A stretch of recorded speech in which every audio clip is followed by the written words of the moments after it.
eventually we had a larger audience, I can assure you, and I don't know what has happened. And perhaps not many people are interested in our times. They are already living in some timeless dimension, and they are perhaps not interested in imagining anyway. No, there are so many meetings. Madrash not meetings. Yeah, I know that. Apart from this series, we have instituted 7 memorial lectures in the names of some of the masters who left us recently. The first one was on V.S. Gaitonde Memorial Lecture, and the second one on 22nd December at the India Habitat Center, Gulmohar Hall, when Kumar Shahani speaks on randomness as the inaugural Manikol Memorial Lecture.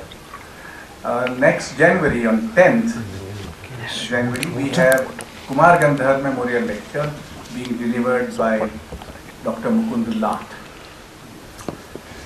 We are also now almost on the verge of publishing 3 journals.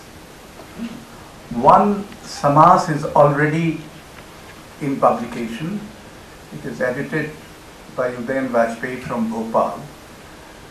It's a journal devoted to literature and ideas. The second one, which we are now planning in hope to launch next February, is a journal devoted to abstraction in visual arts, cinema, architecture, photography, music, poetry, etc. We're calling it Aroop, and we have a large number of very important people contributing to the inaugural issue. We are launching a third one in Hindi devoted to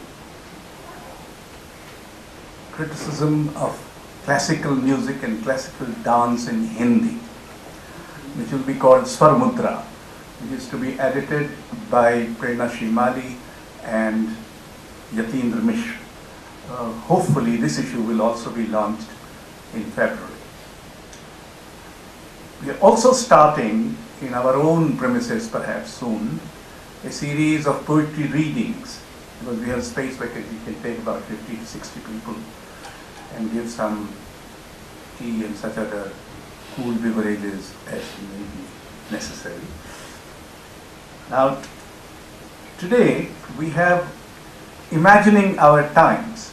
Now, all those who live in times believe that their times are the terrible times, and they are the worst of times.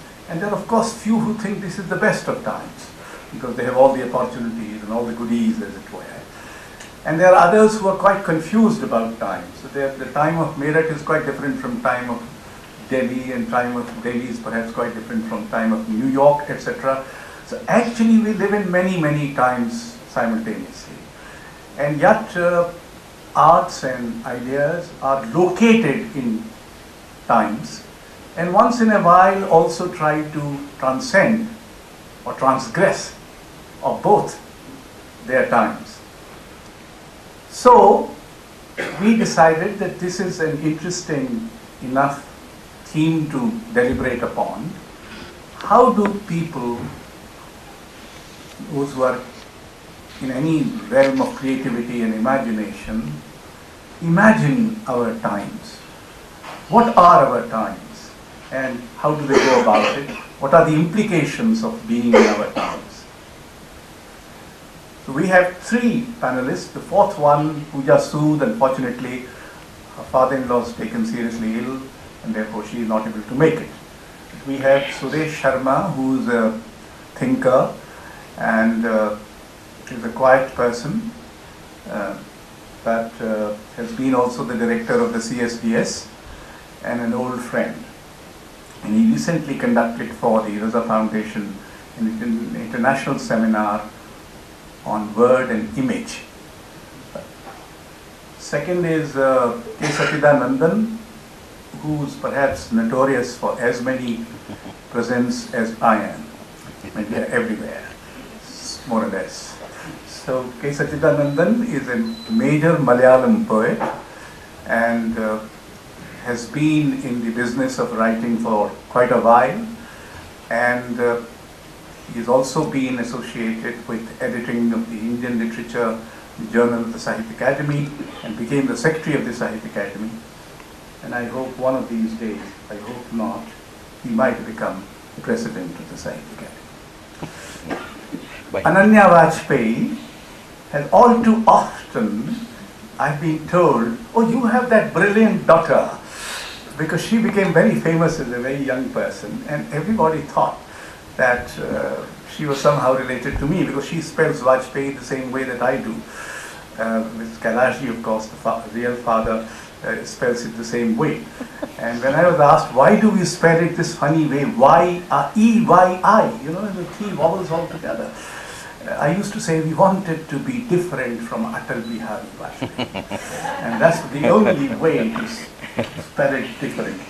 But anyway, Ananya Vajpayee is a young social scientist who has published a very well regarded book, Righteous Republic, in which she dared to analyze modern political thought of India in the light of some key concepts from India. And these key concepts have come, interestingly, from Indian philosophy and Indian aesthetics, rather than concepts which are usually applied, which are Western concepts. So there we have three of them. I would perhaps ask the youngest one, that is Ananya. And I'm grateful that she came, because she is not feeling too well. But before that, I have to give flowers, which I keep on forgetting. Please.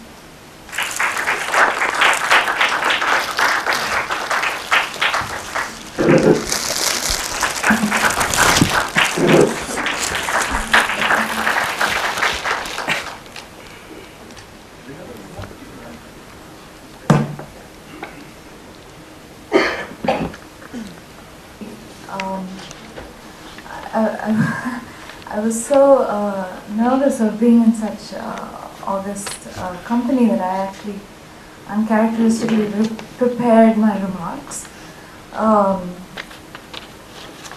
and so I'll just read them out to you.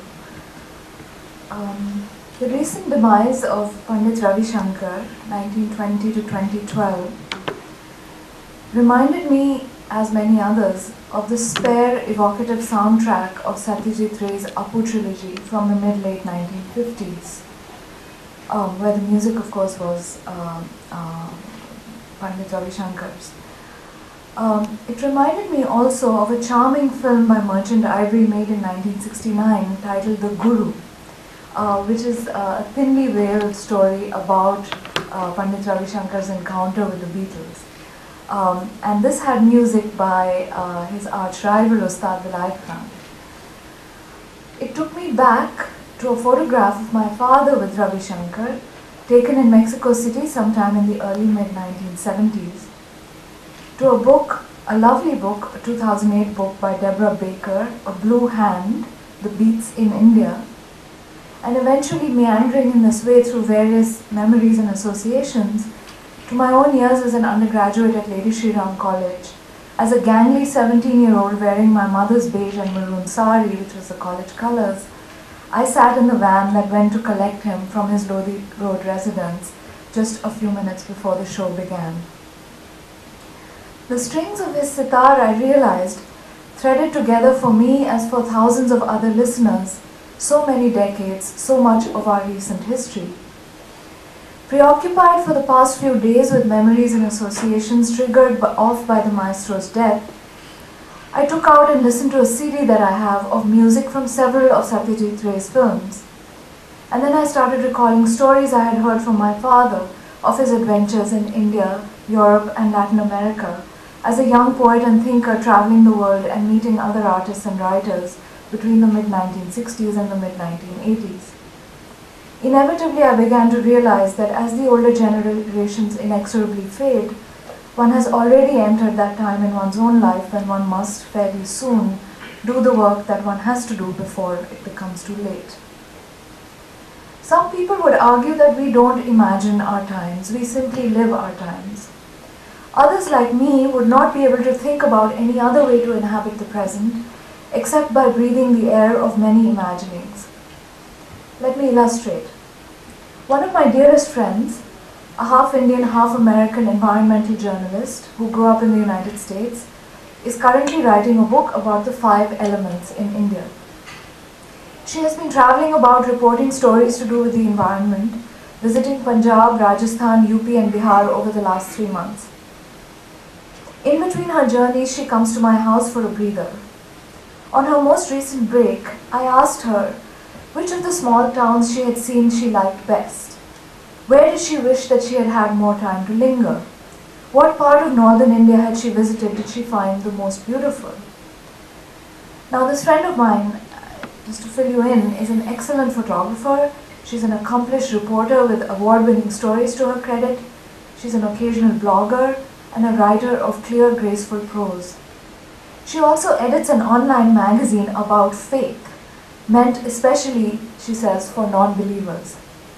Her first language is English, but she follows Tamil from her Tamil father and is now learning Hindi, and it's not bad.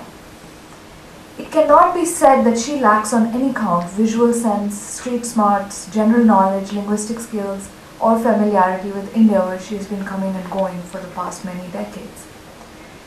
Imagine my surprise then when Meera said, nowhere, nothing. She had been to see so much of the north and she couldn't name one place she wished she could just stay on in for a few days or weeks. I tried to digest this verdict. Maybe it's because all your reportage has to do with environmental pollution, I said. Overpopulation, urban problems, ecological crises. Maybe you only saw terrible things because you went looking for them. Uncharacteristically, my friend shrugged her shoulders. She said, I'd like to tell some hopeful stories, but to tell you the truth, I did not really find much hope in rural India, in agriculture, in the villages that you always told me are the heart of this country. I felt demoralized to hear her talk like this. I look back at the 4 or 5 years that I had spent traveling intensively in the Deccan and in South India as a graduate student doing fieldwork about a decade ago. I could remember only magnificent landscapes, rich histories layered one upon another, open spaces, forests, communities of all kinds, ocean, 2,000 years of cultural sedimentation that I thought then I could never even begin to capture in my modest attempt at writing a doctoral dissertation. I had worked on a social and legal history of Shudra castes in Maharashtra between the medieval king Shivaji in the mid-17th century and the modern leader Ambedkar in the 20th century. I still have not published my PhD thesis, so overwhelmed did I feel by even my very limited subject. So troubled by the difference between Meera's experience and my own, I thought again of the places that I had been to in the past 6 years when I lived in America but was writing a book about India. My book is about ideas. It's an intellectual history about the search for the self in modern India through the writings of 5 founding fathers.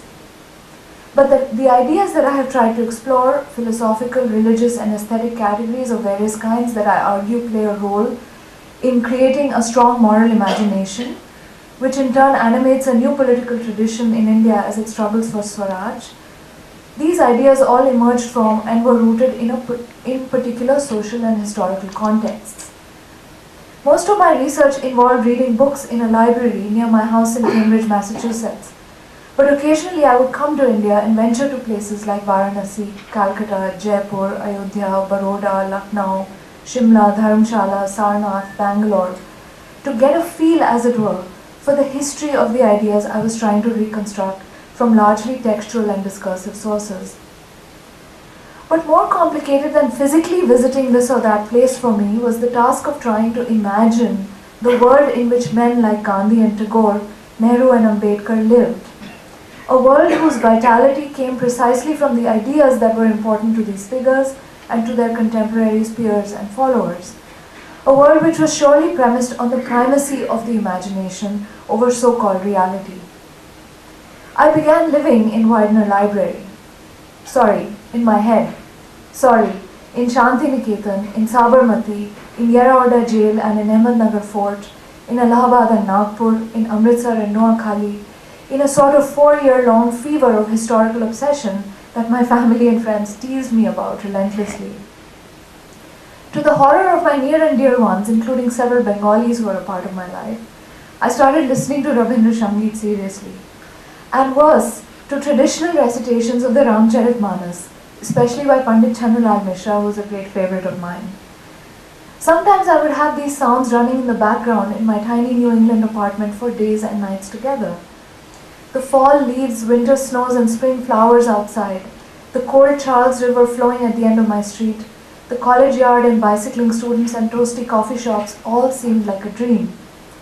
Instead, prints, photographs and photocopies of paintings by Abanindranath Tagore plastered my walls, doors and refrigerator. Yakshas, Taj Mahals and Mother Indias overran my home. Real life was unfolding sometime between 1900 and 1947 on a faraway subcontinent whose intellectual ferment and political tumult became the substance of my waking hours, which were very long, by the way, because I suffered from grave insomnia for the initial 2 out of the 4 years that it took to write the first draft of my book. In 2012, my friend Meera recorded hours of interviews with the citizens of New India, our India. She took hundreds of photographs. She found that all the 5 elements, the Pancha Mahabhuta, the Pancha Tattva, are in trouble in our troubled times, our Kali Yuga.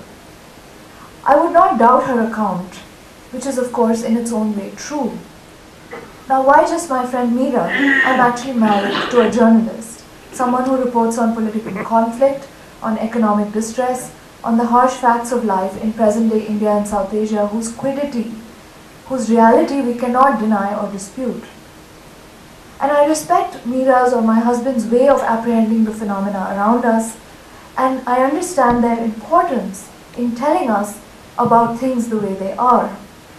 But I also continue to see things in my own way, through not just my own imagination, which is quite limited, but also the capacious imagination of other minds, especially those who had powerful, persuasive, and ennobling visions of what the world ought to be like. Because if what we see makes us upset or disappointed, then it's only more reason to consider what alternative we would rather see realized. Without such imaginings and counter-imaginings, India would never have become free. Without the imagination, the pollution that leaves Meera aghast, or the violence that stares my husband in the face, or the venality that agitates so many of us today, will remain the unhappy essence of our times, our burden to carry and our lot to bear. We not only can, we must reimagine and reimagine the times in which we pass through this mortal existence. As citizens of an India that so many fought for, the exercise of our highest imagination is our primary political duty. In my book, Righteous Republic, The Political Foundations of Modern India, I try to recapture the ways in which our founders struggled to reimagine their political world. What kind of exercise of the imagination did it take for Gandhi to posit the relation between self and other as becoming premised on ahimsa, the absence of the desire to harm or injure? How radically would the stance of the self towards the other have to be reoriented through an act of the moral imagination for violence to be removed from the equation between two human beings and eventually from society itself? What techniques of self-discipline and what efforts of self-mastery would be necessary to make such a non-violent world possible? For Gandhi to try to achieve personal and collective ahimsa, tremendous feats of imagination were required, and we find them in his satyagrahas and fasts, his sermons and reflections, his walks and austerities, his mass mobilizations and acts of civil disobedience. We don't often give him credit for being an imaginative mind, but Gandhi really did spend his life imagining his times, or more precisely, imagining how his times might be made different from the reality of colonial subjugation and civilizational disrepair that he found all around him. I look at Rabindranath Tagore, surely the most imaginative of India's great moderns, who conjured up visions of Bengal, of India, of the historical past, of the poetic tradition, and of the everyday life of the ordinary people and small communities in his vicinity, visions that still inform the way in which we relate to our country, to its history and to its present. For Rabindranath, the longing born of separation, viraha, becomes the fuel for creativity. In a perpetual state of separation from the beloved object, whatever it be, the self in Rabindranath's understanding must constantly give voice to its yearning, And this is poiesis, the bringing into presence of ever new forms, the outpourings, in language or in whatever other artistic medium, of the restless, separated, longing self. For the poet, viraha is the essence of our very being in time, because we are always at a remove from both past and future, always yearning for an impossible return or an unattainable union. But it is on account of this condition of exile and distance that we are driven to imagine with greater intensity our faraway home, our distant beloved, and our eventual reunion. My book explores other imaginings too. Abanindranath Tagore's reconstruction of the history of Indian art, and his attempt to suffuse his paintings with styles, techniques, and categories drawn from Indian aesthetics and representational traditions, whether Buddhist, Rajput, Mughal, Indo-Persian, or others. Without the imagination of Abanindranath and his family members, colleagues, and acolytes in Jora Shako and Shanti Niketan in the early years of the 20th century, we would never have had the extraordinary passage in the history of Indian aesthetic modernism which we usually designate by the name Bengal Renaissance.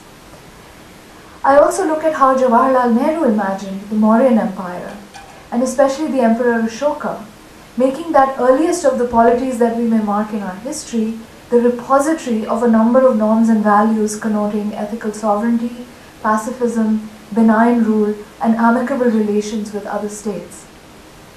It was to give concrete form to these imaginings of the First Empire as a model for the new republic that Nehru endorsed the choice of the Sarnath lion capital as India's state seal and the Ashokan Dhammachakra as the center of the national flag.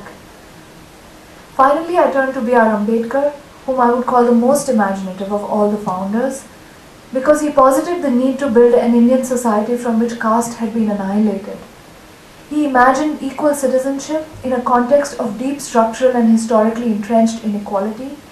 He imagined a new Buddhism in which the central category was no longer the individual's suffering, karmic dukkha, but our collective suffering, samajik dukkha, social suffering, as the generalized misery of an entire social body burdened with the hierarchies and humiliations of caste.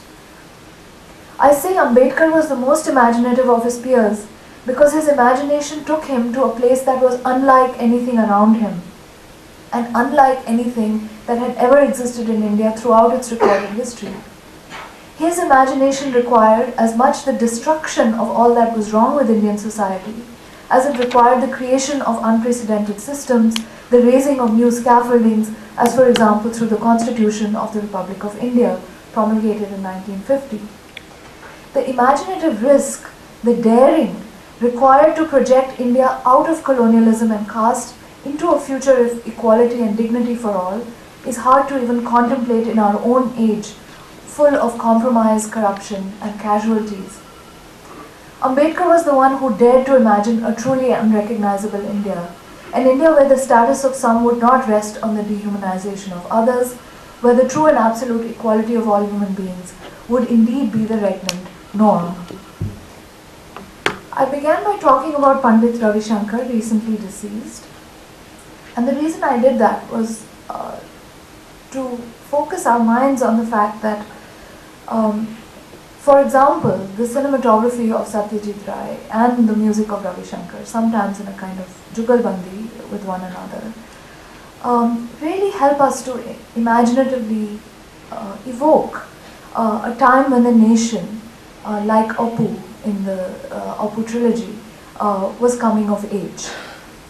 In fact, I borrow Geeta Kapoor's words, where she says that the flame-like sense of self of Apu from the Pathar Panchali trilogy embodied, that flame-like sense of self embodied in the character of Apu is an allegory for nascent India. And the music of Ravi Shankar, the cinematography of Satyajit Ray, helps us to imagine that time more clearly for ourselves. And now surely the time has come to imagine our own times with our own vocabulary, our own idiom, and our own imagination, whose contours are perhaps still somewhat unclear. Thank you so much. Ananya has boldly put the kind of a context and a perspective May I now request Suresh Sharma to pitch in? Would you like to speak May to I do that? it? Access has been much more fragmentary than Ananya, so I have with VAJPEYI. I suspect he relishes doing that because to him the extremist edge beckons without, it seems, disrupting his sense of ease, while meandering fairly close around it. Sometimes, and in some sense I dare say, it beckons us all. As for me, I succumb to its enticement, but in a troubled, very severe sense of unease. I shall try and put forth not an account of our times as imagined in the recent or not so recent past, but simply some propositions concerning, one, our times, and that so difficult to predicate act called imagining. First, may I say something concerning the choice of the word imagine or imagining. It is a strange and perplexing choice. Prior to the much cited imagined communities of Benedict Anderson, in social science discourse, or for that matter in what was regarded as recent rational discourse generally, there was simply no legitimate space for such words. True, imagination and image were words difficult to entirely subdue or banish. Hence, it was quite all right and acceptable to speak of artistic or literary imagination, or even to speak of an argument imaginatively made. But the definitive modern referent in making sense of the real world was method. And so you would speak of the scientific method, of the historical method, and that is something to be learned and properly get trained in. The definitive insistence was to counterpose the real against the imaginary. The kind of acceptance and respectability the word imaginary has come to acquire in recent years would be difficult to imagine, say, prior to the 1970s. But despite that, the sense of acute, deep modern unease towards thought and action that proceeds from and in negation of large encompassing social facts abides. I was struck as I listened yesterday to Professor Judith Brown preface her lecture of Grand Sweep and deep sympathy with Gandhi, if I may say, on the moral dimension of Gandhi's civil disobedience, with the caveat, although Gandhi had no intellectual training in politics. Good. Consider in this context a very early attempt, perhaps the earliest one, to take measure of our times from beyond the cognitive ground characteristic of our times. My reference is to Gandhi's in Swaraj. But before I speak of the difficulties of people being able to relate to what Gandhi was trying to set out in Swaraj, I would just like to refer to this magnificent work of great brevity by George Orwell, Animal Farm.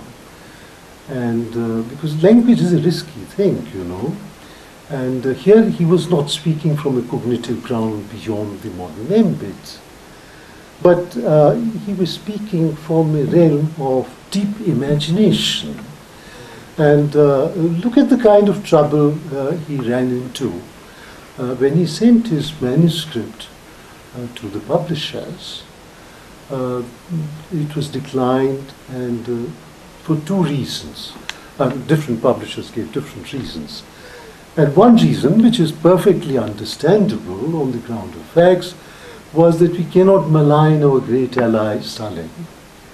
And this seems to be doing that, which is perfectly comprehensible. But the other reason, and I think that's the deep reason, was from two publishers saying that, sorry, we don't publish children's stories. And I will come back to this children stories towards the end. I hope. I will try and do it, Ashok, in 15 minutes, but you can warn me. Now, see, what Gandhi sought to do in Swaraj was that he asked himself the question as to what is it that definitively demarcates the modern civilization from things that have gone prior to it. And here I may remark that in the work as it was originally composed by Gandhi, the word civilization does not really occur. I mean, the word that occurs is Sudharo in Gujarati, which is like the word which Hindi speakers and Bangla speakers and North Indian language speakers generally would be familiar with, has to do with change and has to do with reform. And what Gandhi tried to mark, I think, in this civilization was that this continuous act of reforming of facts, that constitutes the definitive marker of modern civilization. And what this does is that it relocates the locus of value from within to without in the realm of things. And this relocation of things as the locus of value means that the only real value is this ability, this daily enhanced capacity to reform the order of things. Hence, this is what is progress. And Gandhi, when he wrote this, he wrote it first in a language which really didn't have much of a tradition of dealing with social facts. Certainly no tradition of dealing with historical facts. He had, of course, strong and deep reasons for choosing to do that in the language which he had grown up speaking, Gujarati.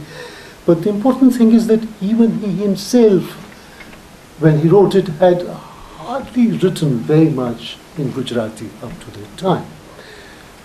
But still he made that choice, and I think there were important and significant reasons for that. I will not go into that now.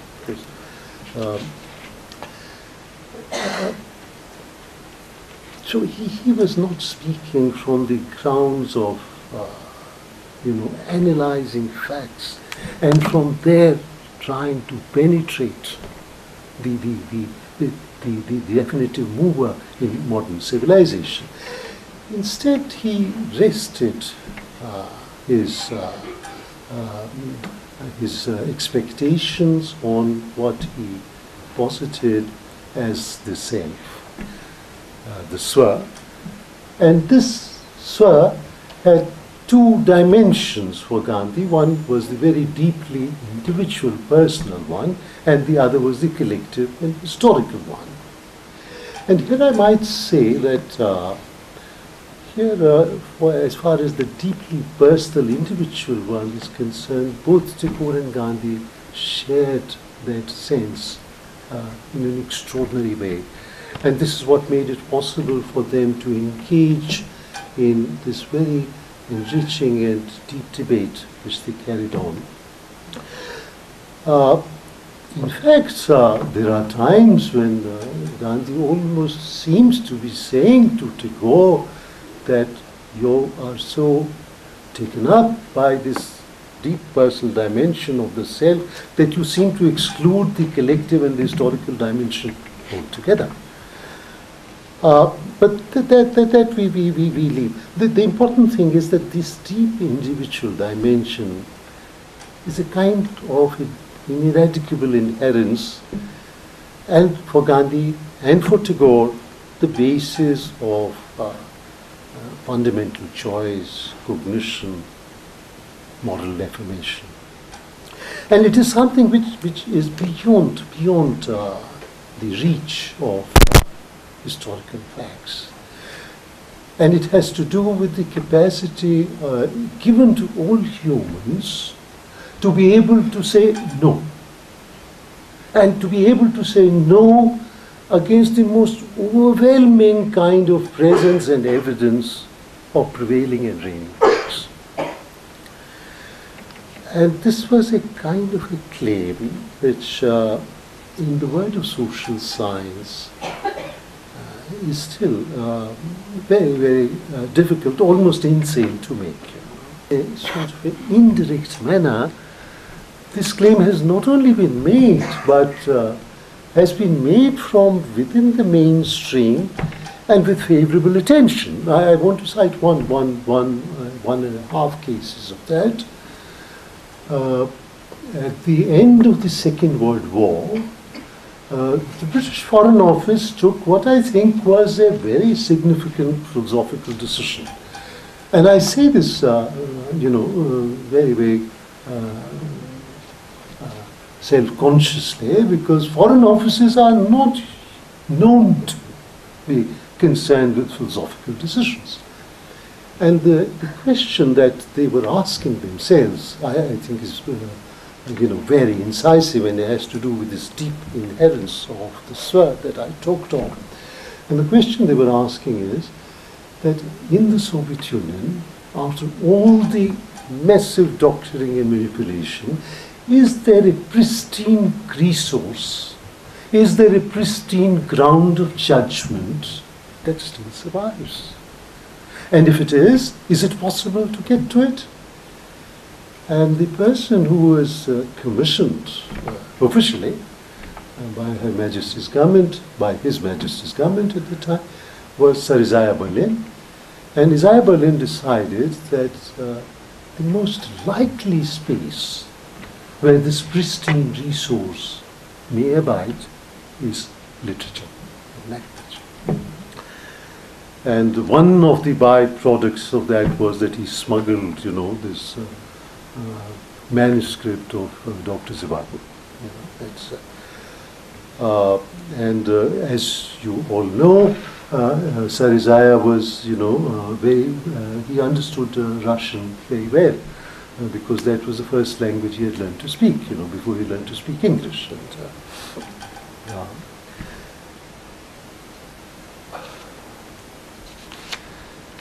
Now, I just would like to say that, this is all known, but just to say that I don't think it was surprising, therefore, that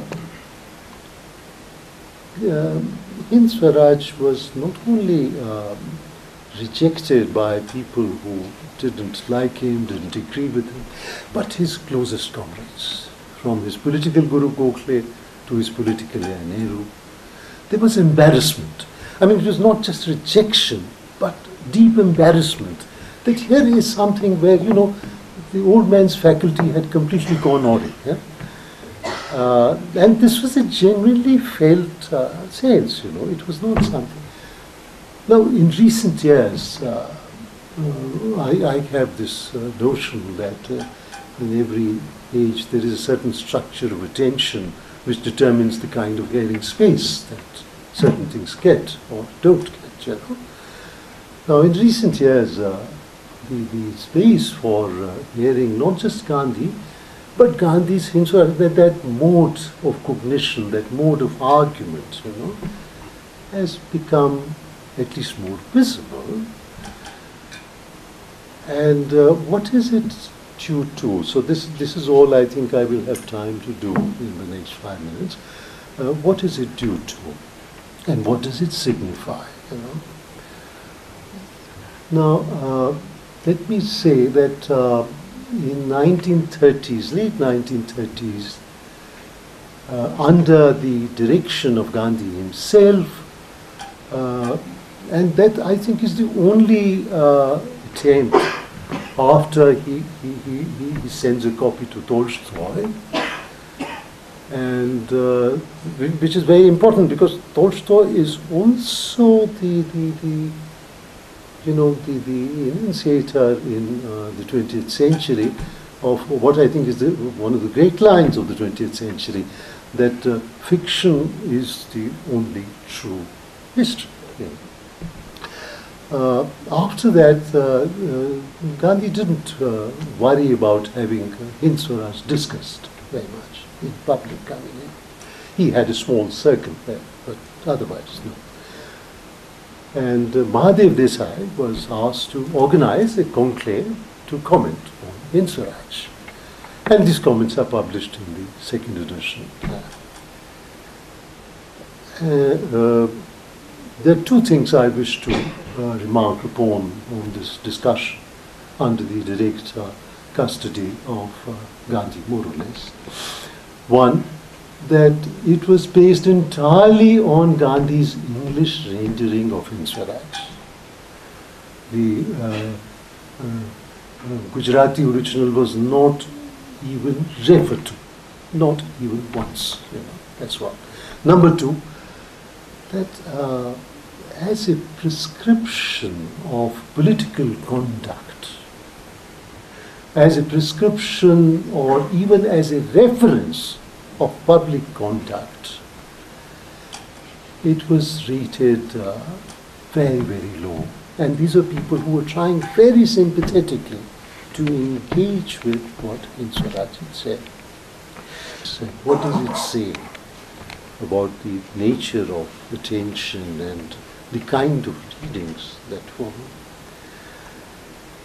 Now, my sense is that one, the complete loss of faith and confidence in the two grand heretical creeds of modernity. And I use the word heretical creed very, very self-consciously. And these two great heretical creeds are the great communist vision and the great fascist and Nazi vision.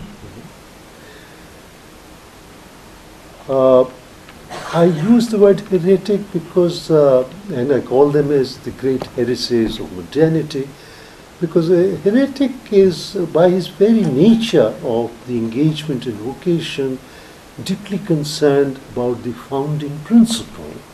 And heresy is an attempt to restate in full vigor, in an absolutely unconstrained manner, the inherent basis and the defining basis of that vision. And both did it very differently, as we know. And the form and metaphor of self-understanding for them could roughly be marked as follows. That for the Nazi vision, it was biology. And for the communist vision, it was history and economics. But the imperative of the law that could be clean left no space for affirmation, which is what this deep inherence in work is all about. And it is from this ground that Gandhi attempts to take measure of the worth and direction of this great enterprise in whose shadow we all are, modern civilization.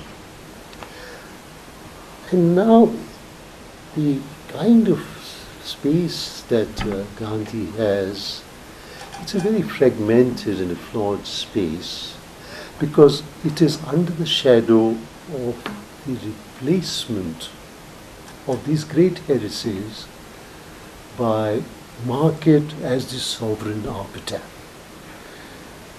And market, the idea of the market as the sovereign arbiter is not upon us as a heresy, but as the very stuff of modernity. And that makes it, in some way, a much less hopeful situation.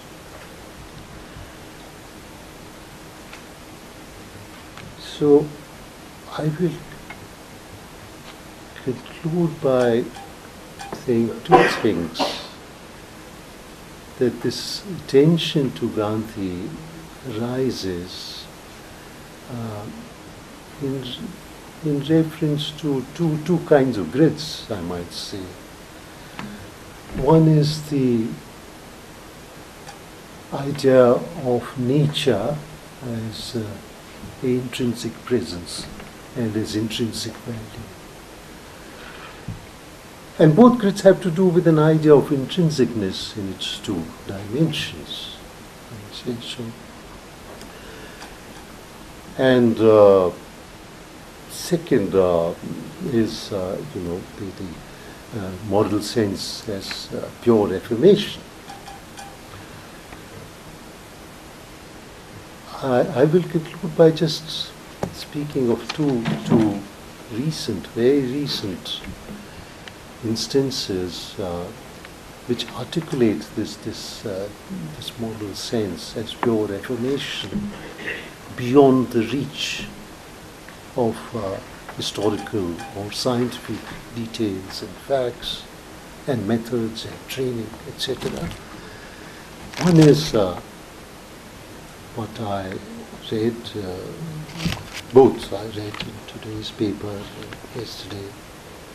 One has to do with this horrific shooting of school children in Newtown, a place called Newtown in the US. And the question that figures in the report I read, how does one speak to little children of the horrific crazed shooting? It is a question we seem not even to ask for the crazed, equally horrific rape and brutal maiming of a 23-year-old in a Delhi bus.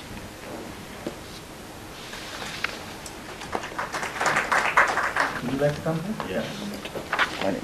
Dear Ashokji, fellow panelists, dear friends, if you just have this incorrigible habits of standing and speaking and also speaking at least for 50 minutes, which I'm not going to do. I'll say it.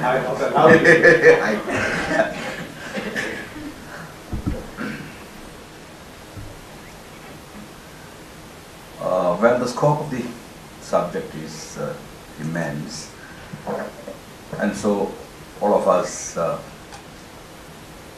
need to confine ourselves to maybe a single aspect of imagining our times.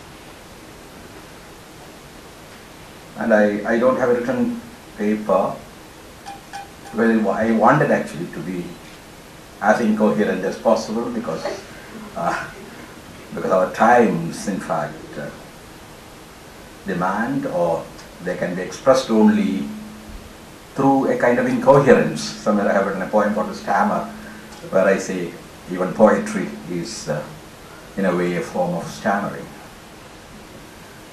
I wouldn't begin with that, but I would definitely like to begin with 3 poems. Don't worry, they are just 1-minute poems, because they are, again, 3 images, which are sad. In fact, I'm going to begin in a pessimistic note, and I hope to end in some kind of, maybe some kind of hope. These are all single image poems, 3 lines, 4 lines. They are my own, translated by myself into English. Head. The trunk is buried in the sand. Only the head sticks out, trying to find a way to save the earth. And another, land. This was written when I moved from Kerala to Delhi. Like a dumb, dark household god, limbs in chains, a stolen stowaway, remembering his sacred realm being devoured by a deluge, I remember my land. And third, farewell. Our poetry is the last dreamful song sung in haste by a head on the rails, listening to the rumble of the approaching train before the steel crushes its throat. I'm sorry for the very dark poem and some of the dark things I may begin with. I remember Ashish Nandi, one of the great singers of our time, according to me, and according to many. If I remember, it is in one of his essays in Time Warps, trying to sum up our time, of course, for him it was 20th century essentially, in two images. One, well, being some kind of a poet, I tend to think two in images. One is that of the atomic cloud of Hiroshima, and the other, Armstrong landing on the moon. These are not in fact antinomial images, they are in some way complementary to each other. And there are many more images that naturally follow when we think of these, especially the Hiroshima image. Some references have already been made to some of these. But the image of the Nazi concentration camps, which is impossibly lean and naked Jews waiting for their death, and children's shoes heaped like a hill in front of the gas chambers, maybe Auschwitz or involved. Another is, all of you have seen these photo images actually. The vulture waiting for a black baby, an African baby, is already starving, waiting for it to die, so that he could, but the baby could be his food. I'm not going into the story behind the photograph, which will lead us to the white man with the camera, what I call the white man with the camera, who has been producing the poverty porn all over and selling it. Well, the child of course died, but the man became very rich with the photograph. That's another story altogether. Again, the image of the girl running naked to escape the napalm bomb in Vietnam. Naked, it's a word being repeated here. And nakedness, represents a kind of helplessness. At least, Yang Cho, the great Hungarian filmmaker, has used nakedness as a kind of symbol of absolute helplessness.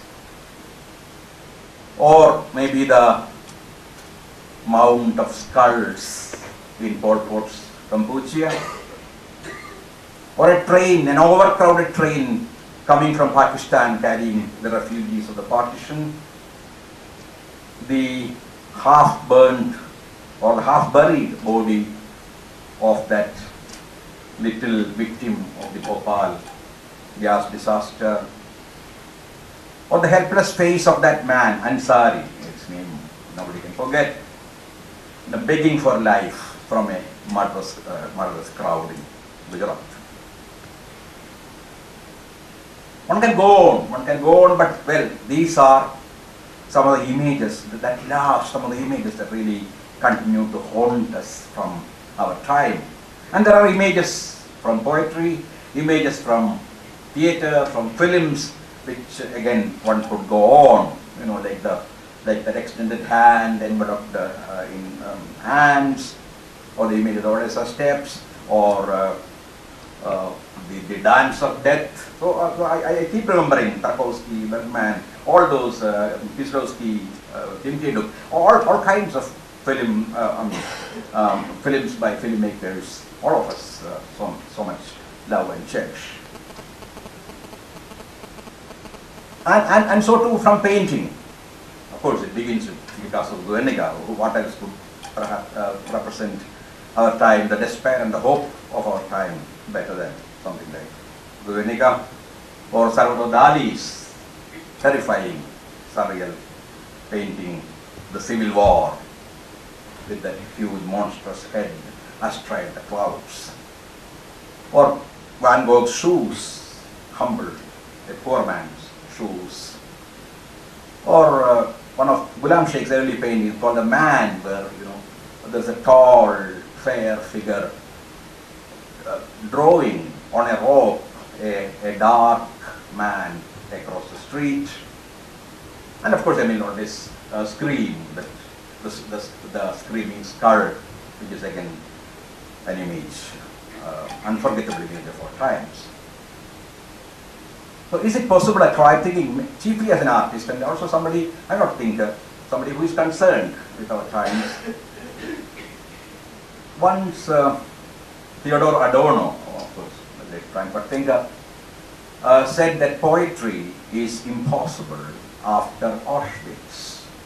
Means after that kind of violence can we create art, create beauty, or speak of that serene beauty that art creates at all.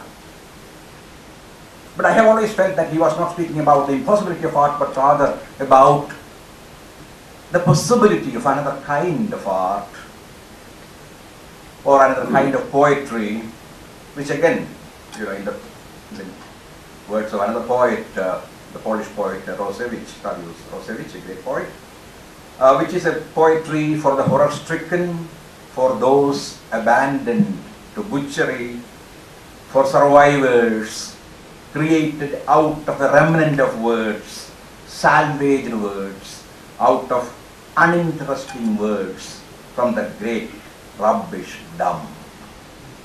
It looks like a modern collage or an installation, and the image it invokes. So he was speaking probably of a new poetry of witness, poetry as witnessing, and poetry as recall, as remembrance, as someone like Professor Miłosz would put it. A poetry that reflects our bad times.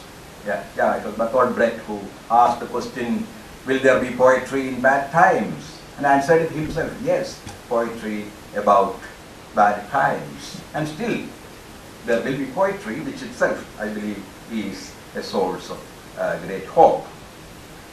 And it is perhaps in the most tragic times that artists create their best art. If you look at the history of art, right in the Greek tragedies, you will often find that tragic times, paradoxically, have created the best kinds of art. And that may be why Joyce once said about artists or writers, spews us, we are olives.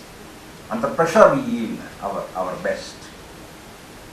So art seems to have lost its innocence, which is a matter of concern, a matter of great worry for me. And the major reason for its loss of innocence, as it has already been mentioned by the two speakers before me, is perhaps the violence of our times, to which already examples have been given from yesterday's and today's newspapers, and every day opening a newspaper or switching on a TV is like inviting blood to your drawing room. And so we are living perhaps in a time which is essentially and terribly violent, which is not without resistance, to which I certainly come.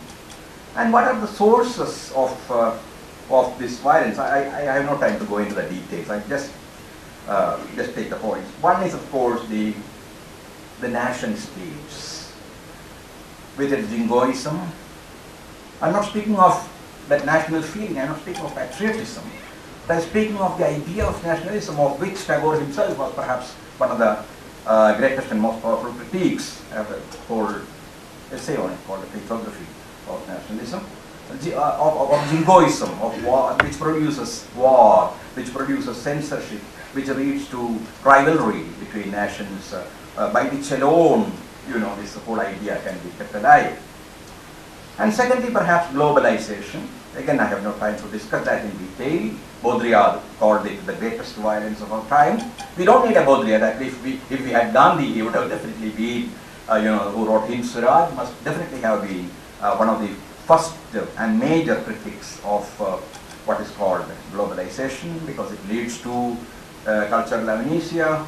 It leads to a kind of bleak and indirect recolonization, cultural aggression and violence, destruction of diversity, standardization of cultures, and even the trivialization of culture as a marketable commodity, kind of monoculturation, linguistic fascism, and hierarchization of knowledge. I mean,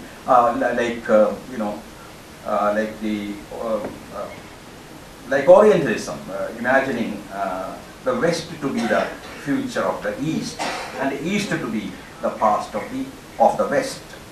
And thirdly, patriarchy, which leads to what we see today: gender oppression of women, violence, oppression of transgenders and gays and lesbians, and a kind of machismo which is being celebrated, and violence as a sign of strength. And the marginalization of women. These are some of the essential characters of features of patriarchy. Fourthly, racism and casteism. The kind of maybe it is apartheid, maybe it's untouchability, what the Dalits suffer, what the blacks suffered, and struggling against what the Adivasis seem to be still suffering, which tries to sustain the various kinds of caste hierarchies and the privileges of the upper caste. ANANYA, I think, made that with Dr. Ambedkar, who was profoundly aware, who was the first perhaps Indian who was so deeply aware of so-called development. And behind it also capitalism, the multinational capital, which creates and sustains the classes, and with all its neoliberal agenda of impoverishing, that impoverishes the people and makes them culturally and intellectually backward. So in such an atmosphere, it is, and of course there are many others, like even linguistic hegemonies. Maybe a hegemony of English, maybe of Hindi. Raghuvar Sahai has a wonderful poem on the Hindi replacing English as a hegemonic language.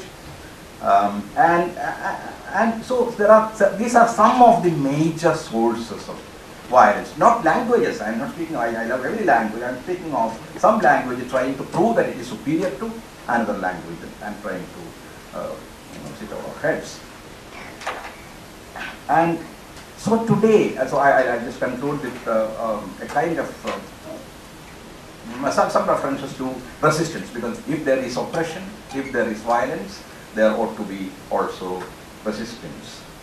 Resistance, perhaps not in the form of the revolutions that say Lenin or Mao Zedong conceived of, but resistance in the form of what someone like Foucault would call the transversal struggles, the micro struggles, that is, struggles around specific causes in specific places. I don't think it is possible anymore to think of a long march or a revolution that will, in a day completely transform the world, because all those attempts have terribly failed and produced parodies of what their pioneers had dreamt of. So I am speaking of smaller struggles, maybe something like Narmada Bachao, something like what is happening at Kudam today against the atomic reactor, or what happened in Bhopal and what is perhaps still unresolved and continuing, or what happened in Kerala, in Pachimada, around the Coca-Cola plant. So these are perhaps struggles that give us some kind of a hope for the future. And also the poetry of this struggle, the art of this struggle, like the art IYY is trying to create.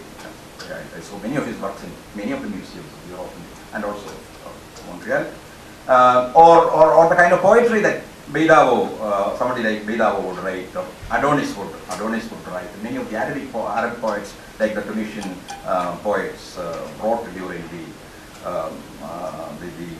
transformative struggle there. And what the black writers did, or what Dalit writers and women writers and tribal writers are trying to do in India. I'm not saying that these are the only, I'm just pointing to certain very clear areas of resistance to various forms of oppression and of violence. So ultimately, it is, the philosophy behind it, to me, is what I would call and what many would call the philosophy of the commons. The belief that ultimately Earth belongs to not only human beings, but to all beings. And so, water, air, land, knowledge, culture, they belong to everybody, even though they have been monopolized by a very small group of people all over the world. So perhaps what we need today is, I'm not advocating that, I won't do that, and I don't also mean a loud form of resistance, but an art of concern, of an art of awareness, which is methodologically inclusive, various, diverse, in diverse ways. It tries to resist this oppression and this what's happening in the world. An art that prefers the bad good to the bad new to the good old. It's a phrase by Bertolt Brecht. Which is critical of nostalgias, and still using the existing repertoire. There may be, if you take some examples from painting, because this is being held by an organization which is essentially about painting. So it could be done in many ways. I'm just to take some examples from painting, just casual examples. I'm not celebrating certain artists and denigrating some others. So one way is, of course, to turn, if you look at painting, turn painting into something like music, trying to produce a kind of harmony, which obviously is the first way of meeting the disharmony of the world. Because Raza is sitting here, I'm not giving him an example. He is one of the best examples of how art can be turned into maybe a kind of something like a music of colors, and this is true about a lot of abstract painters today.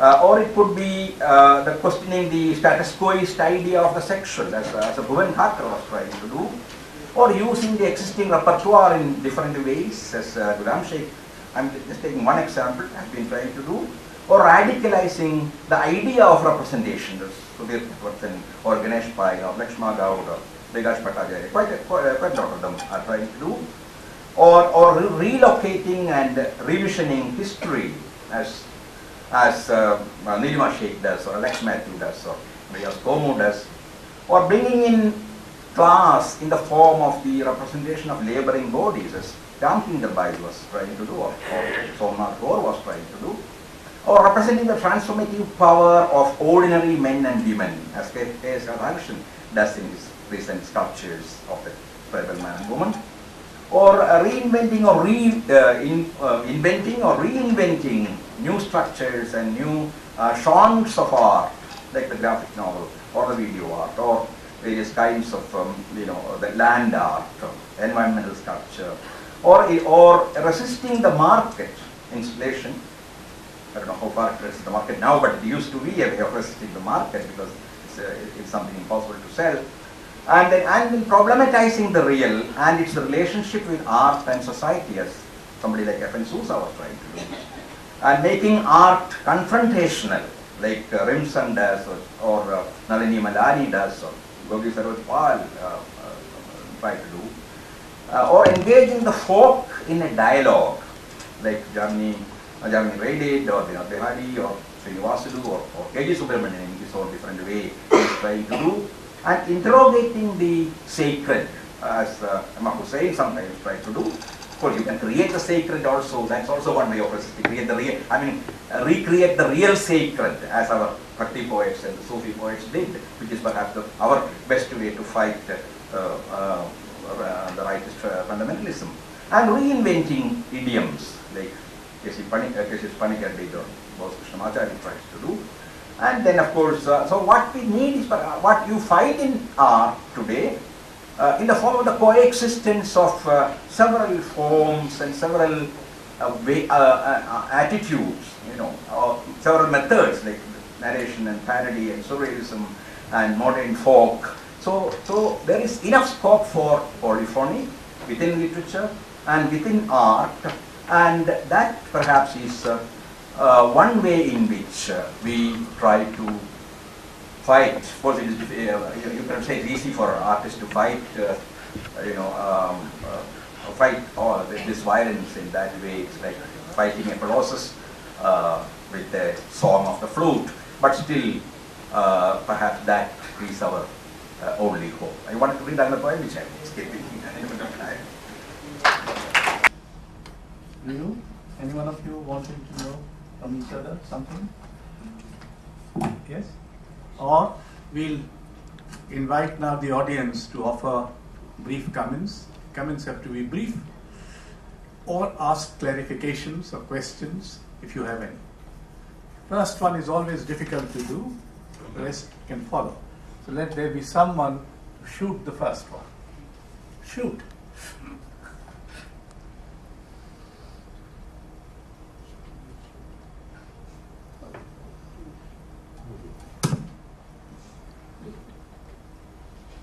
That's amazing. We have answered all the questions.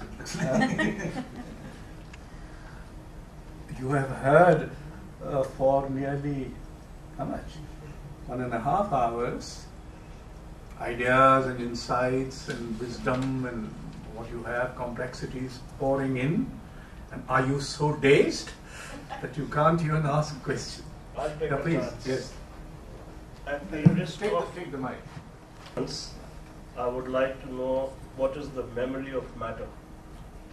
What is the Memory of matter. Does matter have a memory? does matter have a scientific or perhaps a philosophical question? No, with the poetic question, I would definitely say matter has. Huh? But but scientifically, I'm not very sure. They say water has memory. Recently, I was reading something. If your question is in the sense that it doesn't matter to the past, the answer would have to be yes, because independent of duration outside time. So, but it has to be qualified in an important way, and I will only refer to this great conversation between Tagore and Einstein. Whatever statement that one can make on the matter would have always carry 1.5 mediations. One is the human purpose itself. Without that, a statement or a conception, at least to the human mind, is not thinkable, thought. And such a thing has to take place through the mediation of language. Yes? Anybody else?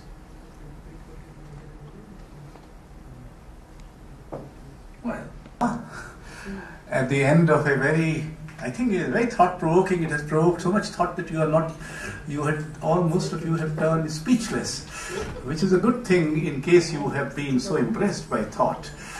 Unless you have, I suspect, unless you have failed to take in the thoughts, and therefore you go back with the void that you came in with. I hope not that this has happened. I think we have expanded the range of imagining and also expanded the geography of our times. And I think when you have an intelligent, sensitive discussion, this is what ought to happen, and I'm so glad and grateful that this is exactly what has happened. So thank you very much, Ananya VAJPEYI, K. SATCHIDANANDAN, and SURESH Sharma, for imagining our times for us. And the next one, we'll announce the date later, will be next month, the classical in our time, and not merely the classical as exists in the classical music or classical dance, but also as it exists in literature, in theatre, and visual arts. So we are going to have a discussion on that, the classical in our time, and also ideas, the realm of ideas, which we seldom touch in these discussions.